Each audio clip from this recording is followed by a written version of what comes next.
Welcome to week 6, Tuesday of the Lent Scripture Journey. Now, yesterday's reading was the shortest. Today might be the longest of our journey together.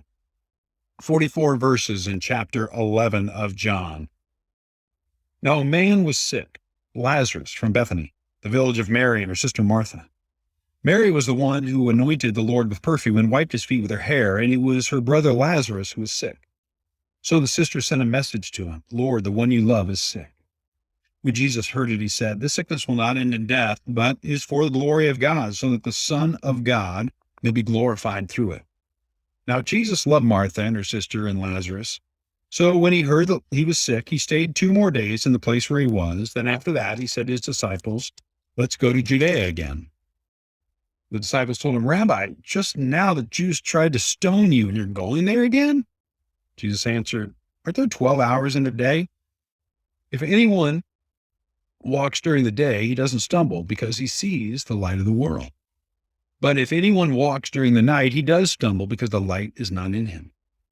He said this, and then he told them, "Our friend Lazarus has fallen asleep, but I'm on my way to wake him up." Then the disciples said to him, "Lord, if he's fallen asleep, he'll get well." Jesus, however, was speaking about his death, but they thought he was speaking about natural sleep. So Jesus then told them plainly, "Lazarus has died. I'm glad for you that I wasn't there so that you may believe, but let's go to him." Then Thomas, called the twin, said to his fellow disciples, "Let's go too, so that we may die with him." When Jesus arrived, he found that Lazarus had already been in the tomb 4 days. Bethany was near Jerusalem, less than 2 miles away. Many of the Jews had come to Martha and Mary to comfort them about their brother. As soon as Martha heard that Jesus was coming, she went to meet him, but Mary remained seated in the house.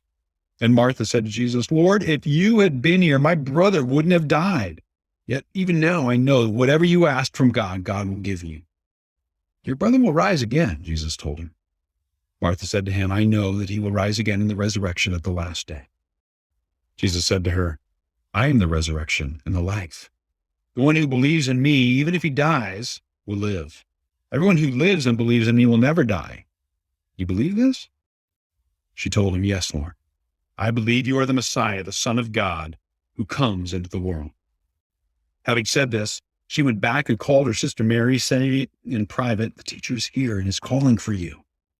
As soon as Mary heard this, she got up quickly and went to him. Jesus had not yet come into the village, but was still in the place where Martha had met him. The Jews who were with her in the house, consoling her, saw that Mary got up quickly and went out. They followed her, supposing that she was going to the tomb to cry there. As soon as Mary came to where Jesus was and saw him, she fell at his feet and told him, "Lord, if you had been here, my brother would not have died." When Jesus saw her crying and the Jews who had come with her crying, he was deeply moved in his spirit and troubled.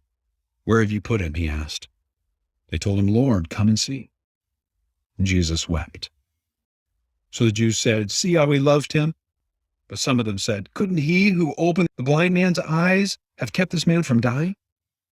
Then Jesus, deeply moved again, came to the tomb. It was a cave, and a stone was lying across against it. "Remove the stone," Jesus said. Martha, the dead man's sister, told him, "Lord, there's already a stench because he's been there 4 days." Jesus said to her, "Didn't I tell you that if you believed, you would see the glory of God?"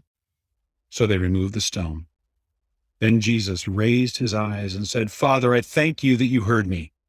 I know that you always hear me, but because of the crowd standing here, I said this, so that they may believe you sent me." After he said this, he shouted with a loud voice, "Lazarus, come out!" The dead man came out, bound hand and foot with linen strips, and with his face wrapped in a cloth. Jesus said to them, "Unwrap him and let him go." Back in week 3, we looked at Jesus' first resurrection of the little boy. Today, we look at his most famous resurrection, other than his own, of course.